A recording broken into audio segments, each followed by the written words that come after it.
ইরানের সাম্প্রতিক ক্ষেপণাস্ত্র হামলা ইসরায়েলের প্রাণকেন্দ্রে আঘাত করেছে বলে মন্তব্য করেছেন ইসরায়েলি রাজনৈতিক বিশ্লেষক ওরি গোল্ডবার্গ। আল জাজিরার সঙ্গে এক সাক্ষাৎকারে তিনি বলেন, ইসরায়েল যে ধরনের আক্রমণ পরিচালনা করেছে তা ছিল গভীর ভেতরে এবং তারা পরিস্থিতি নিয়ন্ত্রণে আনার বিষয়ে আশাবাদ ছিল, কিন্তু ইরান মাথার ওপর ও প্রাণকেন্দ্রে আঘাত এনেছে।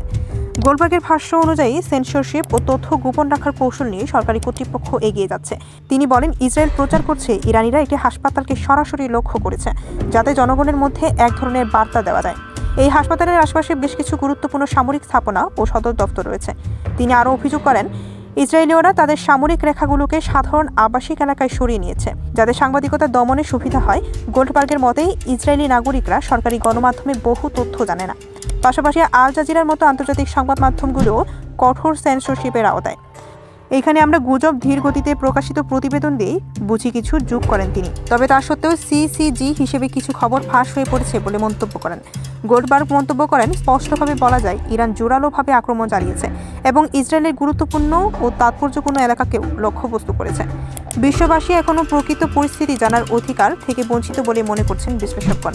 এমন পরিস্থিতিতে সতর্ক করে দিচ্ছে তার ভেতরে গোপনীয়তার দাবির পাশাপাশি তথ্যের স্বচ্ছতা কতটা জরুরি তা নিয়ে নতুন বিতর্ক শুরু হচ্ছে। ডেস্ক রিপোর্ট, খবরের দেশ।